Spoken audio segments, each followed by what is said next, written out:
नमस्कार, स्वागत है आप सभी का। मैं हूं आपके साथ ऋषु त्यागी। नई दिल्ली में आयोजित बजट पूर्व बैठक में मुख्यमंत्री विष्णुदेव साय की मंशा के अनुरूप छत्तीसगढ़ की विकास योजनाओं के संबंध में वित्त मंत्री ओपी चौधरी ने महत्वपूर्ण सुझाव दिए। उन्होंने राज्यों को विशेष सहायता की राशि, स्टेट कैपिटल रीजन के विकास और राज्य में रेल नेटवर्क के विस्तार सहित राज्य हित के कई महत्वपूर्ण प्रस्ताव सुझाव रखे। दिल्ली के भारत मंडपम में आयोजित बजट पूर्व बैठक में केंद्रीय वित्त मंत्री निर्मला सीतारमण, केंद्रीय वित्त राज्य मंत्री पंकज चौधरी के साथ ही अन्य राज्यों के वित्त मंत्री भी उपस्थित थे। बैठक में राज्य सरकार की ओर से वित्त मंत्री चौधरी ने भारत की अर्थव्यवस्था की प्रगति और 2047 तक विकसित भारत के लक्ष्य की दिशा में उठाए गए कदम की सराहना की। साथ ही उन्होंने देश में अधोसंरचना निर्माण, कौशल संवर्धन, उद्यमिता विकास और आधुनिक सूचना प्रौद्योगिकी के अनुप्रयोगों के माध्यम से कृषि, स्वास्थ्य, शिक्षा, प्रशासन और जन सुविधाओं के क्षेत्र में हो रहे विकास कार्यों की भी प्रशंसा की।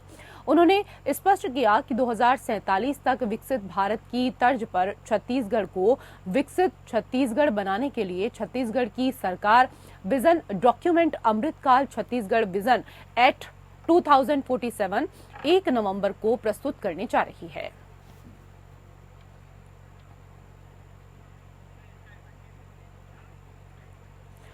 उधर राजधानी में सालों से अटके शारदा चौक से तात्यापारा तक के सड़क चौड़ीकरण का मुद्दा एक बार फिर से उठा है। शनिवार को रायपुर मेयर एजाज ढेबर और इसके साथ ही एमआईसी सदस्यों ने उप मुख्यमंत्री अरुण साव से मुलाकात की।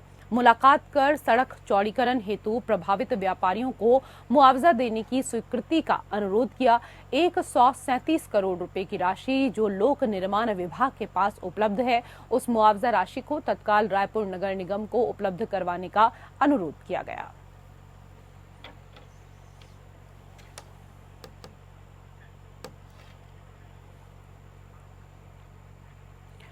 उधर बलौदाबाजार हिंसा मामले में पूर्व मुख्यमंत्री भूपेश बघेल ने प्रेस कॉन्फ्रेंस करते हुए प्रदेश सरकार पर गंभीर आरोप लगाए हैं। भूपेश बघेल ने बलौदाबाजार की घटना पर कांग्रेस नेताओं के खिलाफ षड्यंत्र का आरोप लगाया। गिरफ्तार आरोपी किशोर नवरंगे पर कांग्रेस नेताओं के नाम लेने का दबाव बनाया जा रहा है। किशोर से कलेक्टोरेट में पत्थर फेंकने के लिए कहा गया। उन्होंने कहा कि प्रदर्शन का आयोजन शासकीय स्तर पर हुआ था। गिरफ्तार आरोपियों को पुलिस ने पीटा और इस तरह के आरोप लगाए।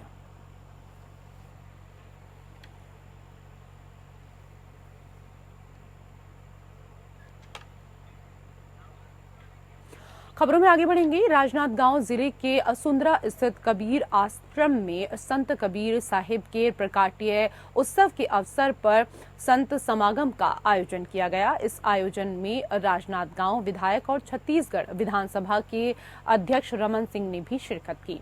संत कबीर साहिब के चलचित्र पर पुष्पांजलि अर्पित करते हुए रमन सिंह ने समाज के लोगों को उनके बंदगी कहते हुए संबोधन की शुरुआत की। रमन सिंह ने कहा कि हमें कबीर साहिब के दिखाए सतमार्ग पर चलना चाहिए। उन्होंने कहा कि ये मेरे लिए सौभाग्य की बात है कि मेरा जन्म कबीर की नगरी कबीर धाम जिले में हुआ है। वहीं इस अवसर पर उन्होंने कहा कि सुंदरा के इस कबीर आश्रम में वर्ष भर बौद्धिक आयोजन होते हैं। उन्होंने कहा कि आज भी देश भर से संत यहाँ आए हैं।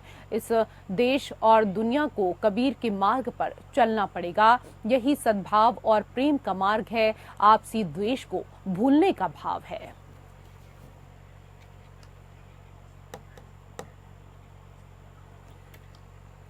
उधर रायपुर संभागायुक्त संजय अलंग और कलेक्टर गौरव सिंह ने विकसित छत्तीसगढ़ विजन 2047 की परिचर्चा में आंगनबाड़ी में सुविधाओं के विस्तार और बेहतर पोषण पर कार्य योजना तैयार करने को लेकर विचार विमर्श किया।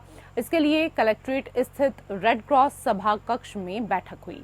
इस अवसर पर जिला पंचायत सीईओ विश्वदीप, एडीएम कीर्तिमान राठौर उपस्थित थे। इसमें विकसित छत्तीसगढ़ विजन 2047 के लिए कई प्रस्ताव सुझाए गए। परिचर्चा के दौरान उन्होंने कहा कि विकसित छत्तीसगढ़ के लिए बेहतर विजन तैयार करने की आवश्यकता है। आंगनबाड़ी केंद्रों में बच्चों को संपूर्ण पोषण सुनिश्चित करने की आवश्यकता है। इसके लिए बेहतर तैयारियां की जाएं। साथ ही उन्होंने कहा कि बेहतर पोषण से बच्चे और मां दोनों स्वस्थ रहेंगे। और इसके साथ ही कलेक्टर गौरव सिंह ने कहा कि महिलाओं और बच्चों का अधिकार दिलाना का प्रयत्न किया जाए। इसके लिए कार्य योजना तैयार की जाए। 1 जुलाई से नई भारतीय न्याय संहिता लागू हो जाएगी। कई विषय परिवर्तित किए होंगे। इसके लिए विशेषज्ञों के साथ मिलकर कार्यशाला आयोजित कर जागरूक किया जाए। परिचर्चा के दौरान आंगनबाड़ी कार्यकर्ता, सहायिका और आंगनबाड़ी में पढ़ने वाले बच्चों से चर्चा की गई और प्रस्ताव सुझाए गए।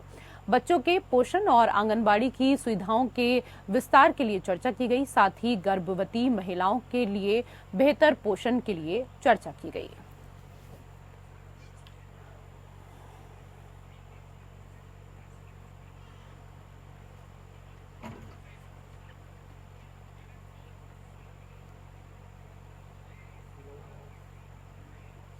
उधर नीट प्रवेश परीक्षा में उठे विवाद के बाद दोबारा नीट यूजी की परीक्षा कराई जा रही है। पूरे देश में वो 1563 बच्चे ही नीट यूजी की इस परीक्षा में शामिल होंगे जिन्हें ग्रेस मार्क्स मिले थे। छत्तीसगढ़ के बालोद जिले के 185 बच्चे भी इस परीक्षा में शामिल होंगे। इन्हें भी नीट यूजी की परीक्षा में ग्रेस मार्क्स मिले थे। इसी बीच नीट यूजी की परीक्षा को लेकर बालोद से खबर आई है, जहां बालोद जिला मुख्यालय स्थित परीक्षा केंद्रों को बदला गया है। नीट यूजी की परीक्षा इस बार बालोदा के दल्ली राजहरा स्थित डीएवी स्कूल में होगी। पिछली बार इस सेंटर पर 192 परीक्षार्थियों का पंजीयन हुआ था।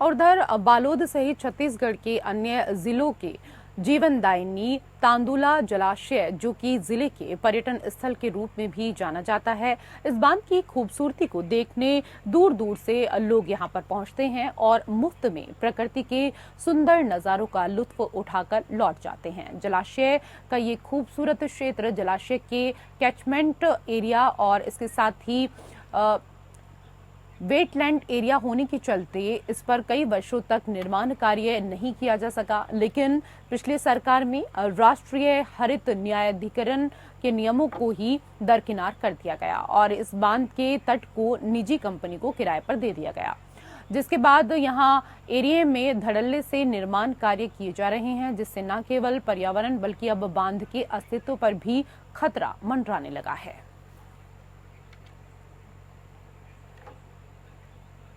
मध्य प्रदेश सरकार अयोध्या के राम मंदिर की तर्ज पर राज्य में भगवान श्री कृष्ण के मंदिरों को विकसित करेगी। इसके लिए विशेष अभियान भी चलाया जाएगा। उज्जैन भगवान श्री कृष्ण की शिक्षा स्थली है। उच्च शिक्षा विभाग और मध्य प्रदेश धर्मस्व और संस्कृति संचालनालय यहां वैश्विक गुरुकुल स्थापित करेगा। इसके लिए तैयारियां आरंभ कर दी गई हैं। ऐसा गुरुकुल जहां नई पीढ़ी के बच्चों को प्राचीन और आधुनिक सभी विषयों का अध्ययन कराया जाएगा। मुख्यमंत्री डॉक्टर मोहन यादव के निर्देश के बाद उच्च शिक्षा विभाग और मध्य प्रदेश धर्मस्व और संस्कृति संचालनालय ने इसकी तैयारी शुरू कर दी है। ये कार्य महाराजा विक्रमादित्य शोध पीठ करेगी। शोध पीठ श्री कृष्ण से जुड़े प्राचीन 3200 मंदिरों, जल संरचनाओं, पुरातात्विक स्थलों, मूर्ति शिल्पों, शिलालेखों, साहित्य और आख्यानों में उपलब्ध साक्ष्यों की पहचान करके उनका मूल्यांकन करेगी और वैज्ञानिक विश्लेषण कर ग्रंथ का प्रकाशन किया जाएगा।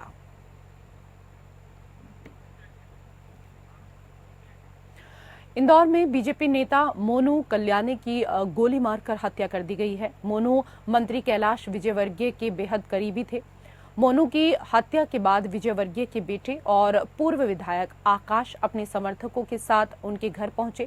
मोनू बीजेपी युवा मोर्चा में नगर उपाध्यक्ष के पद पर थे। मोनू की पूर्व विधायक आकाश विजयवर्गीय और विधायक गोलू शुक्ला के चुनाव में काफी बड़ी भूमिका रही थी। घटना एमजी रोड इलाके पर चिमन बाग चौराहे की है।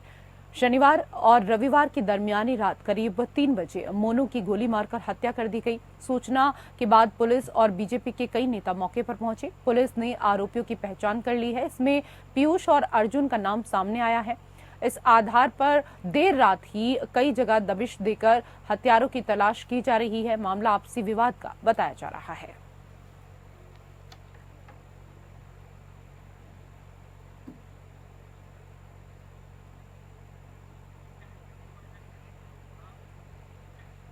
उधर जबलपुर में सड़क किनारे जूस की दुकान लगाकर अपनी रोजी रोटी कमाने वाले एक युवक को आर्मी के जवानों के द्वारा पीटने का मामला सामने आया है। पीड़ित युवक ने पीटने वाले आर्मी जवानों के खिलाफ कैंट थाने में रिपोर्ट दर्ज कराई है।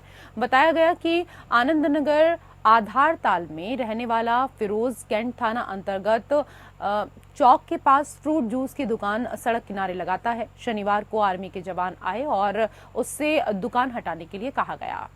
फिरोज उनसे दुकान हटाने की बात कह रहा था, तो इस दौरान आर्मी के जवानों ने उसके साथ कहा जा रहा है कि मारपीट शुरू कर दी।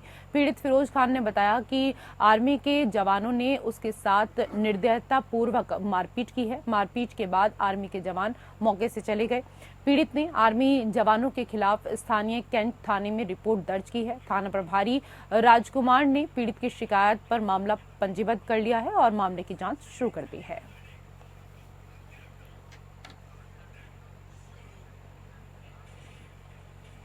खबरों में आगे बढ़ेंगे। पूरे भारतवर्ष में डॉक्टर श्यामा प्रसाद मुखर्जी की पुण्यतिथि मनाई गई। इसके उपलक्ष्य में बेरमो विधानसभा के सुभाष नगर स्थित बीजेपी कार्यालय में डॉक्टर श्यामा प्रसाद मुखर्जी की पुण्यतिथि मनाई गई। आपको बता दें कि 23 जून 1953 को विषम परिस्थितियों के कारण उनका स्वर्गवास हो गया था, जिसके बाद से उनके बलिदान के रूप में बलिदान दिवस मनाया जाता है। डॉक्टर श्यामा प्रसाद मुखर्जी ने स्वेच्छा से अलख जगाने के उद्देश्य से राजनीति में प्रवेश किया। डॉक्टर मुखर्जी सच्चे अर्थों में मानवता के उपासक, शिक्षाविद, चिंतक और भारतीय जनसंघ के संस्थापक थे।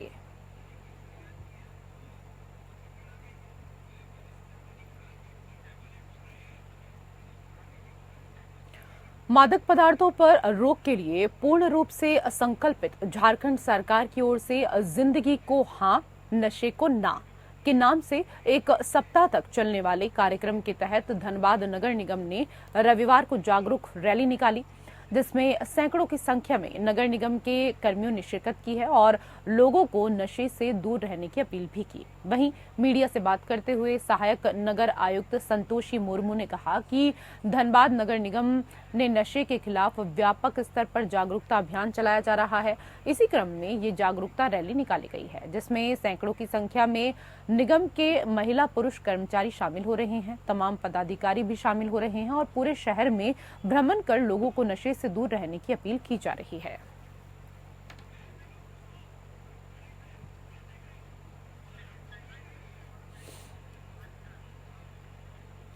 उधर सूर्यपुरा पंचायत भवन में शनिवार की दोपहर पंचायत प्रतिनिधियों ने बलिहार पंचायत के मुखिया रंजीत सिंह की अध्यक्षता में बैठक आयोजित कर सीओ के खिलाफ मोर्चा खोला है। जनप्रतिनिधियों ने प्रेस विज्ञप्ति जारी कर बताया कि अंचल कार्यालय में दाखिल खारिज का मामला हो या वंशावली का एलपीसी का मामला हो या अन्य मामले, किसी भी कार्य के लिए अगर आप कहते हैं तो वहां पर आप पैसा नहीं देते हैं तो आपका काम अधर में लटका रहता है। जैसे ही पैसे की बात हुई तो आपका कार्य जल्द से जल्द हो जाता है।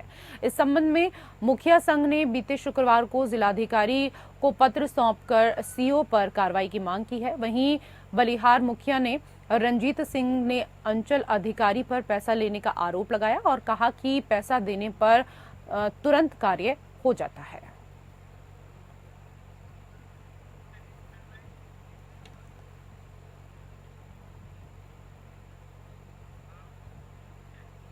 और उधर बिहार के पूर्वी चंपारण जिले में मोतिहारी में बन रहा एक पुल ढह गया।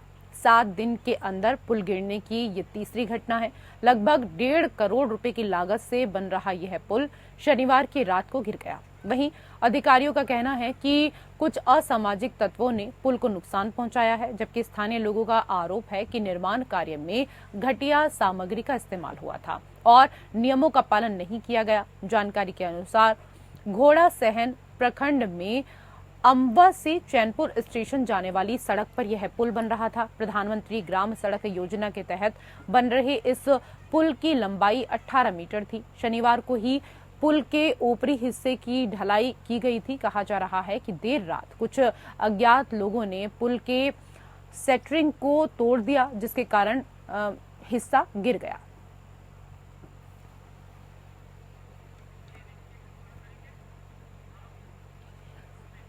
उधर लोकसभा चुनाव में पार्टी के खराब प्रदर्शन के कुछ दिनों बाद पूर्व केंद्रीय मंत्री सूर्यकांता पाटिल ने शनिवार को बीजेपी की प्राथमिक सदस्यता से इस्तीफा दे दिया। उन्होंने पार्टी छोड़ने के बाद कहा कि मैंने पिछले 10 वर्षों में बहुत कुछ सीखा है। मैं पार्टी का आभारी हूं।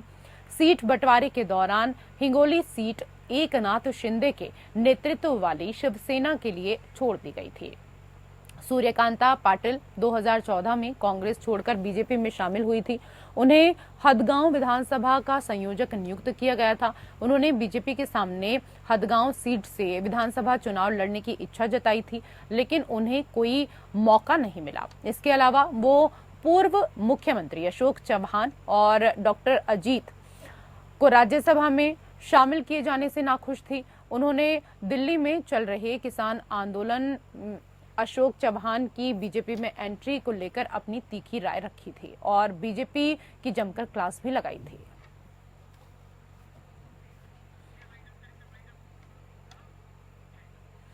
राज्यों से जुड़ी हुई खबरों में मेरे साथ फिलहाल इतना ही। नमस्कार।